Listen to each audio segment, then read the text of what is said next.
Hey guys, what's going on? It's me, Jay. Uh, here to do the 20th 20th edition of my Road to WrestleMania series, where I count down and review each and every WrestleMania, um, leading into WrestleMania 41 on April the 20th. And here we are at WrestleMania 20, where it all begins again. Uh, Live from Madison Square Garden on March the 14th, 2004. Yours truly, I was 19 years old. I was there in attendance. And let me tell you, it was uh it was a great night. It was a fun night. It was a night that was long and but overall satisfying. What is the background information for this? Well, when we left off, Brock Lesnar at WrestleMania 19, Brock Lesnar was the WWE champion, and Triple H was the uh, World Heavyweight champion. Triple H on Raw, Brock Lesnar on SmackDown.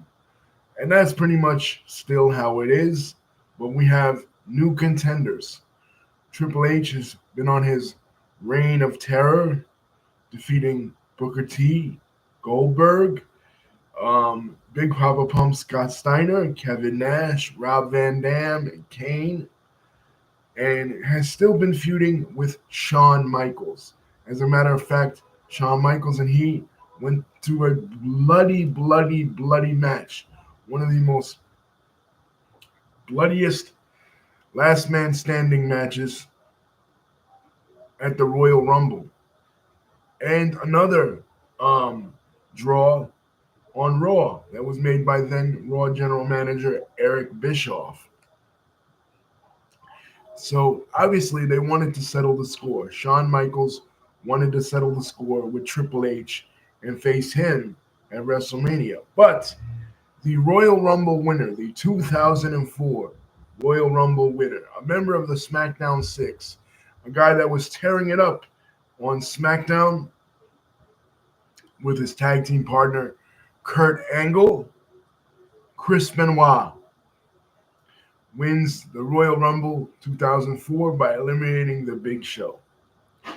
So many people think, okay, Chris Benoit is going to go for the match with Brock Lesnar because he's on SmackDown. So Brock Lesnar is going to be his opponent. No, he switches. He comes out to Raw and he challenges Triple H. But just then, Shawn Michaels comes out and says, Chris Benoit, I respect you.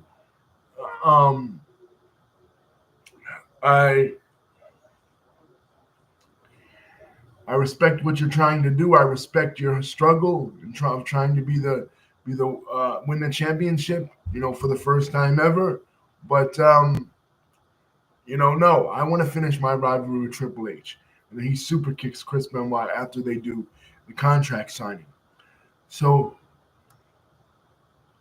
right now on Raw, there are two general managers. There's Eric Bischoff, but then there's the sheriff, Stone Cold Steve Austin. So Stone Cold Steve Austin says, okay, I have to enforce the rules. The rules are what the rules are. The winner of the Royal Rumble goes to WrestleMania to face the champion. So be that as it may, Chris Benoit deserves the right. So eventually what we come down to is the first ever triple threat match in WrestleMania history. Remember at WrestleMania 10, the last time they were at Madison Square Garden, there were two contenders for the WWF Championship, Bret Hart and Lex Luger. But what they worked out was really convoluted, where Bret Hart had to wrestle a match, or Lex Luger had to wrestle a previous match, and Yokozuna, the champion, had to wrestle twice. This time they don't do that. This time they just do a triple threat match where Triple H is putting the World Heavyweight Championship up against two different opponents, Shawn Michaels and Chris Benoit. So it's a triple threat match, the first ever in WrestleMania history. And what about over on SmackDown? On SmackDown, uh, we have Eddie Guerrero. Eddie Guerrero, who just recently broke up with his tag team partner slash nephew Chavo in Guerreros, is climbing up the ladder of success, and he beats Kurt Angle to qualify for a match against Brock Lesnar at No Way Out 2004. Now, so he goes to No Way Out 2004 in California, and with Goldberg's help, Goldberg is on one brand and Brock Lesnar is on another. But people are hyping up this match, and they're having a hell of a rivalry, these two, Goldberg and Brock Lesnar. So with Goldberg's help, Eddie Guerrero does the impossible, what seems to be the impossible, and defeats Brock Lesnar for the WWE Championship. And I remember this, boy, this match. I was watching No Way Out this year, and Taz on the call, and he cheated, and he cheated. you know, and Eddie does the frog splash, right? Because Eddie hit Brock Lesnar with the championship belt. Eddie does the frog splash, and then the crowd goes crazy, man. People wanted this for Eddie Guerrero. People felt this. It was different with Chris Benoit. Like Chris Benoit, okay, the fans were happy to see him get that championship opportunity, right? They were very happy to see that. But unlike, and because they respected him because he'd been there already in WCW, and it was taken from him. But Eddie was super over. Eddie was part of the reason why why we were why we were watching SmackDown. Because at this time, I'll be honest, full disclosure, I decided to get rid of cable because cable was getting really expensive. It's more expensive now, but it was getting super expensive, and I just didn't want it. So I had regular TV. So what I could watch at this time was SmackDown, because SmackDown was way more interesting. You had Kurt Angle, you had Edge, you had Christian, you had Chris Benoit, you had Eddie Guerrero, you had John Cena, you had all the stars that I really liked on SmackDown. The ones on Raw, Triple H's Reign of Terror, Triple H and his faction of Evolution, which represented the future of wrestling, Randy Orton and Batista, the past of wrestling, Ric Flair, and the present of wrestling himself. They were a good four horsemen knockoff. They would come out in suits. They were kind of like the horsemen. You know what I mean? But I liked the people on SmackDown. Paul Heyman's booking on SmackDown, and now Paul Heyman was the on-camera SmackDown GM. That was keeping my attention. SmackDown, not Monday Night Raw. So that's what I was more into. You know what I mean? But now now I felt like I had to watch the Raw main event because you had a SmackDown guy in Chris Benoit going to Raw to challenge Triple H. Okay, so let's get into it. Some of the other matches. It opens up with the Harlem Boys Choir singing America the Beautiful. This is a beautiful performance. Later on there will be some scandals some sex scandals involving the Harlem Boys Choir, but right now, it's all wholesome, and it's a beautiful performance for that. And the match that opens it up, John Cena. We talked about him, how he's climbing up the ranks, how he was a heel, but now he suddenly switched babyface because the fans are loving him, right? He's the doctor of thugonomics. He is taking all this stuff that's happening in pop culture with hip hop, with the ascent of the rise of 50 Cent last year. 50 Cent putting out his landmark album, Get Rich or Die Trying. State Property, which is Beanie Siegel's group, um, and they have the Chain Gang, and he that's what Cena names his fans. He's doing his freestyle rapping thing, and he even comes up with an album the following year. John Cena is making a big, huge impact, and he's going up for the United States Championship against Big Show. And man, when he picked Big Show up for that F5, that FU, man, because he stole Brock Lesnar's move. Brock Lesnar has the F5, he has the FU, right? So he picks up Big Show for that FU, man. The crowd in Madison Square Garden lost their minds. It was great, man. Next, we have Rob Van Dam and Booker T defeat Garrison Cade and Mark Jindrak, the Dudley Boys, La Resistance, and Rob Conway. Yeah. Fatal four-way tag team match. La Resistance was a French tag team. Rene Dupree and Sylvain Grenier. What was happening in the world at this time, geopolitically, the United States had, in response to, um, in response to the attacks of September 11th, 2001, the United States, of course, invaded Afghanistan and began the war on terror. But there were some say faulty intelligence, some say it was an outright lie that the United States, that Iraq was harboring weapons of mass destruction, and that Saddam Hussein, who had failed to overthrow during the 1990s, was an imminent threat in harboring Al Qaeda terrorists, which I at the time did not believe was true, but simply because the political philosophy of Saddam Hussein was Baathism, and the political philosophy of Al Qaeda and other Islamists was Salafism, two different branches of Islamic theology. Theology and political philosophy. But anyway, we invaded, long story short, we invaded Iraq. And many nations, including those that are our allies like France, disagreed with our invasion of Iraq. So, being as though France disagreed with this invasion, and on April the 9th, 2003, um,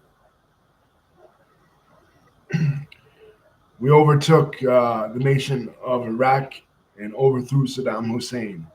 But France still disagreed with our invasion there. So what WWE decided to do was create a French tag team that were heels, once again capitalizing, as WWE often does, on the geopolitical situation in the world at this time.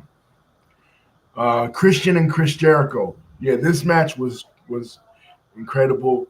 Trish Stratus was at this time kayfabe dating Chris Jericho, and she comes out initially to help Chris Jericho, but it ends up being one of the most craziest double crosses in history, and she double crossed Chris Jericho and then sides with her Toronto buddy Christian. So Christian defeats Chris Jericho. Now we get to Evolution. Randy Orton, Batista, and Ric Flair. We talked about Evolution before. And the Rock and Sock defeating the Rock and Sock Connection. Rock comes back on an episode of Raw to save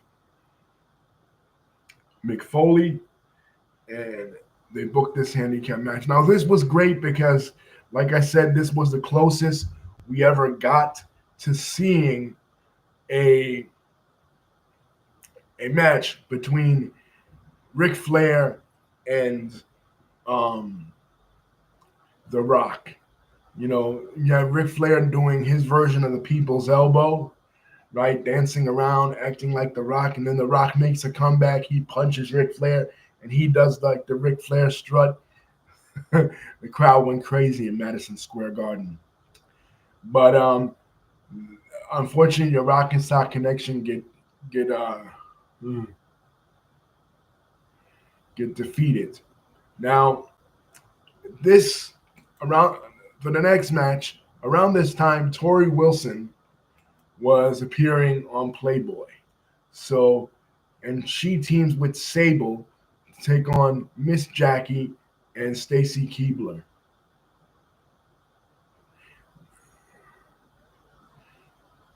Also, I believe a Playboy evening gown match. Yes, Sable is back in the company. She was a huge success in the late 1990s, but she left the company after she sued them for sexual harassment. She had one Nitro where she appeared in the audience, but she never signed with WCW. But in 2003, she returned back to be Mr. McMahon's personal assistant. So she's back now, and all these four ladies were in Playboy. This was when WWE still had the deal with Playboy before they went PG. But her and Tori Wilson defeat Stacy Keebler. Tori Wilson and Stacy Keebler, of course, came from the WCW buyout. Chavo Guerrero Jr. with Chavo Guerrero Sr., his father, um, Akayo, Billy Kidman, Jamie Noble, Nunzio, Rey Mysterio, Shannon Moore, Tajiri, and Ultimo Dragon. Ultimo Dragon also came with the buyout. So a whole bunch of cruiserweights. Uh, Chavo winning this. Now we get to the seventh match of the evening, and that is Goldberg versus Brock Lesnar. Now, this match is infamous because a lot of fans wanted to see this match because when Brock Lesnar first came on the scene in 2002, how could they not help draw parallels between the rise of him in WWE and the rise of Brock Lesnar in the rise of Brock Lesnar in the WWE and the rise of Goldberg in WCW? How could they not? I mean, they had similar builds, they had similar looks, they had similar intense moves. So when Goldberg came to the WWE in 2003, people wanted to see this match. People were like, "Oh shit, I want to see Goldberg taking on Brock Lesnar." So finally, after Goldberg interferes on behalf of Eddie Guerrero and cost Brock Lesnar the championship at No Way Out, Goldberg comes out and he begs to get a shot at Brock Lesnar. Brock Lesnar comes out and begs he wants to get a shot at Goldberg. Give me Goldberg.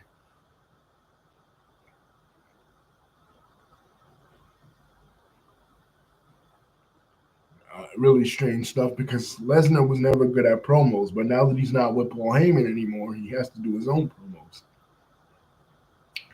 So they booked this match. And people think, and Stone Cold Steve Austin is a special guest referee. People think that this match is going to be awesome, right? Two intense wrestlers, really hyped up. This match sucked. I mean, this match, I was there in the audience, man. Madison Square Garden was freaking upset. You know what I mean? They were angry because this match was so boring and slow. Fans were chanting, Goldberg sucks. They were chanting for Hulk Hogan. They were chanting for Bret the Hitman Hart. Just people that hadn't been in the company for years upon years. We'll see this later, in the later WrestleManias with respect to CM Punk, when stuff gets boring. But this was terrible. This match, oh my God, this fucking match. And like I said, the promos to it were great. There was one episode of Raw where Goldberg and Stone Cold Steve Austin were face to face and they had a beer, right? And this is what we dreamed of when we were fans in the late 90s, of seeing Goldberg with Stone Cold Steve Austin. But unfortunately, you had those three, in this match, Stone Cold as the referee and Brock Lesnar and Bill Goldberg. Either way you sliced it, it could have been a dream match. If it was Goldberg and Austin, it would have been a dream match. If it was Lesnar and Austin, it would have been a dream match. And Lesnar and Goldberg, it would have been a dream match. But here, Lesnar and Goldberg, it's not a dream match. And one of the reasons why fans were so disinterested in this match was that they knew, first of all, Goldberg signed a year contract, and his time in WWE wasn't that great. They tried to make him flesh out his character a little bit more than he had been in WCW. So they had him do interactions with Goldust, put on Goldust's wig. He only won the World Heavyweight Championship for a short period of time. And it wasn't at SummerSlam when he was slated to win, like David said. Uh, he had Triple H beat at SummerSlam, but he didn't win the match. So his time in WWE wasn't that great. So um, he was ready to leave. And Brock Lesnar, perhaps fans were even more upset with Brock Lesnar because since he came into the company, WWE put so much effort into him, only to have, for the last 2 years, he won the Royal Rumble, he won the King of the Ring, he became the youngest WWE champion, right? They put so much effort into him as the next big thing, like was his tagline, only to have him leave. He decides now he wants to play professional football and try out for the NFL, which he does for the Vikings, but he eventually gets cut, which would lead him to go to the UFC, right, in 2008. Start MMA in Japan, and then from there go to the UFC and eventually win the UFC Heavyweight Championship, right, from Randy Couture. But right now he wants to try out for the NFL, so he's leaving the WWE after all the after all uh, the after all the effort they put into him.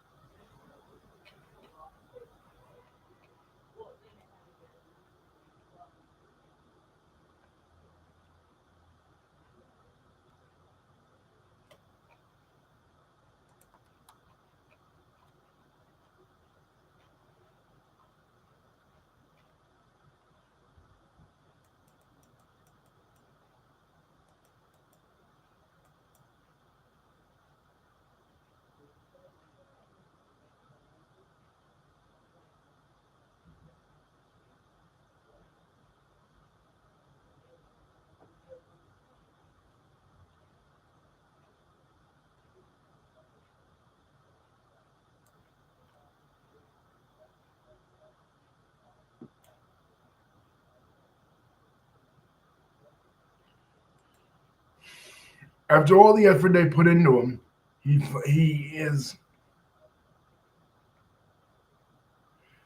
he's leaving. You know what I mean? So, like I said, he stays in the NFL for a while. Then they cut him from the Minnesota Vikings, and he goes to the UFC in 2008. He has his first match with Frank Mir, loses that match, loses that fight, goes to face off against the UFC heavyweight champion Randy Couture, beats Randy Couture in 2008. I remember it like it was freaking yesterday because, like I said, uh, when he was fighting uh, when he was fighting Randy Couture, I went with my girlfriend at the time to see a Broadway play. Lisa, I went to see a Broadway play with her, and we saw the big posters for um, Randy Couture and Brock Lesnar. But the point is, WWE had put so much effort into Lesnar only to have him leave. So fans were pissed. They were chanting at both these guys, nah, nah, nah, nah, hey, hey, hey, goodbye.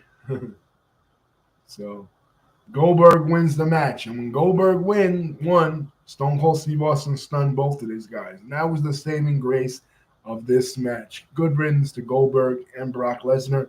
But this won't be the last time that we see either guy in the WrestleMania series. They will be back. Um, Next match, Too Cool, Scotty Too Hotty, World's Greatest Tag Team, now formerly Team Angle, the Basham brothers, Doug and Danny Basham. Too Cool with Rikishi defeat in a fatal four-way match. Now, Victoria and Molly Holly. This is the next match. Victoria and Molly Holly. a hair match, and Molly Holly gets her hair shaven by Victoria. Good job. Now, Eddie Guerrero versus Kurt Angle, singles match for the WWE Championship. Eddie Guerrero wins by a roll up. This is an incredible match. This is probably my favorite match on the show. These two had incredible chemistry, Kurt Angle and Eddie Guerrero. Kudos to both these guys for their amazing performance. And this won't be the last time in the night we see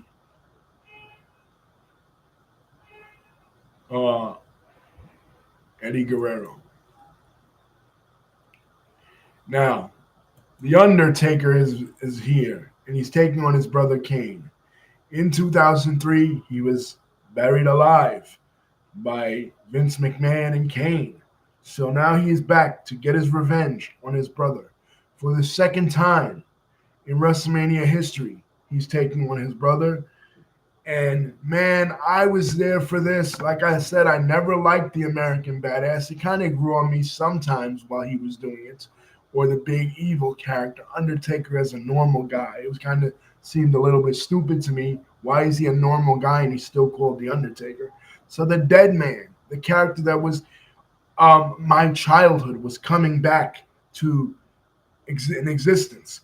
And the entrance was incredible, man. I can't put into words how incredible his entrance was, and being there live. And Paul Bearer comes out. Him and Paul Bearer are back together, reunited. I felt like a kid again, man.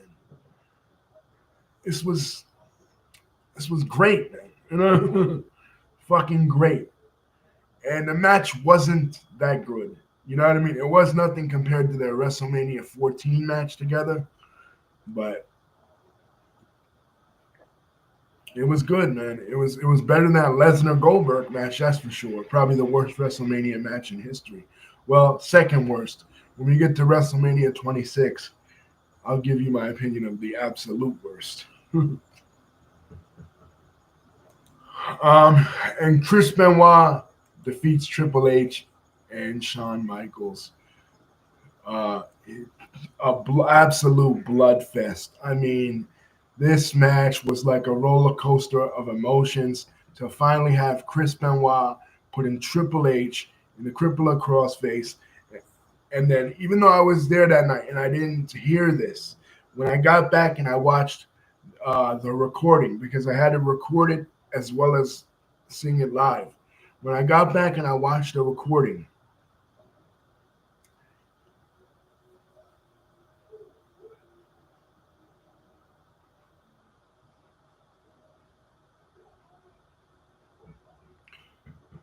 Jim Ross's call.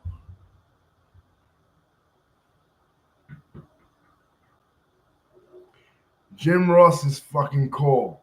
When Jim Ross was like, finally, by God, finally, Chris Benoit has become the heavyweight champion of this world. And then you see Eddie Guerrero behind Benoit. And you're like, oh shit, the WWE champion and the world heavyweight champion in the same ring. And they hug each other, knowing their history, knowing how they've been down the road together, knowing how they went from ECW to WCW to leaving WCW together and coming to the WWE in 2000 and struggling up that WWE ladder, and how Chris Benoit was robbed of the championship in WCW in 2000, and how he struggled and he fought and he fought and he struggled for years upon years. It was something magical, man. It was great. It was a great fucking moment. And then they hug each other. And then Benoit's family with little Daniel in the ring. But it will become bittersweet, unfortunately, because of the tragedy that was visited upon both men, Chris Benoit and Eddie Guerrero.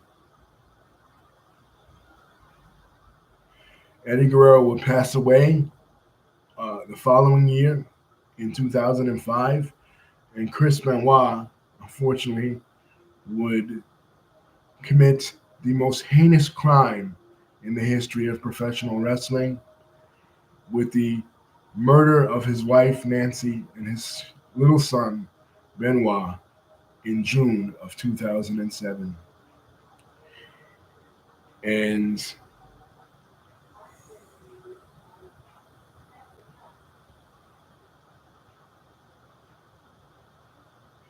as is often said, you know, success is often met with tragedy. And we want to forget Chris Benoit because of how he died. And we want to remember Eddie Guerrero as if he never died. Sitting in this ring this night, one guy winning the World Heavyweight Championship and another guy winning the WWE Championship. Two guys who were underdogs, two guys who they said were too small, two guys who were denied and denied by all the big promotions, finally did it. And in the end, one is a saint while the other is a sinner. One is the ultimate saint while the other is the ultimate sinner. We admire Eddie Guerrero because of the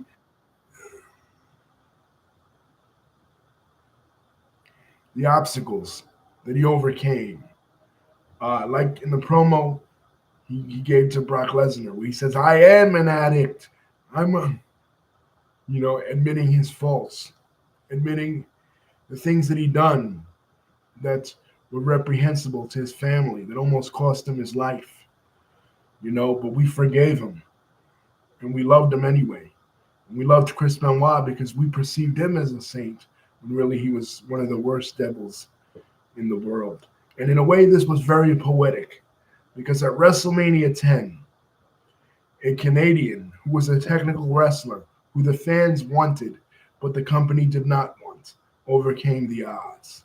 And at WrestleMania 20, 10 years later, the exact same thing happened. And in a way, this was retribution against the members of the Clique, Triple H and Shawn Michaels, for what they did to Bret Hart. Chris Benoit was one of Bret Hart's trainees, one of the people that trained at Stu Hart's dungeon and was associated with the Hart family, getting revenge and retribution for the Harts, again, for the atrocities done to them by the members of the Clique and by the members of DX, by getting Triple H to tap out. So that is WrestleMania 20, a bittersweet event, a memorable event, and event I will never forget being there live. Finally, by God, finally, Chris Chris Benoit has become heavyweight champion of this world. Man, that was man. There are great calls in wrestling. You know what I mean? Good night, America. Goldberg's the champ. We talked about the one at WrestleMania 12. The boyhood dream has come true for Shawn Michaels. And now this one at WrestleMania 20. By God, finally, Chris Benoit has become heavyweight champion of this world. Man, what an incredible evening, man. WrestleMania 20.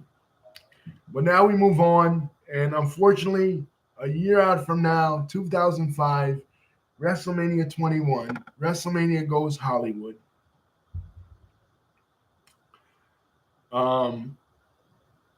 Yeah. Not much will change because Randy Orton will defeat Chris Benoit at SummerSlam 2004, and with the breakup of Evolution, Triple H will defeat his former Evolution partner Randy Orton, and he will stroll into WrestleMania 21 in Los Angeles as World Heavyweight Champion again. The machine keeps rolling, and they want their designated guy. They threw us a bone, a smart marks, a bone with Eddie and Chris, but now it's back to business, and they want Dave Bautista, and that's what they're going to get. Dave Bautista at WrestleMania 21. See you there, guys. WrestleMania 21. WrestleMania goes Hollywood. Peace.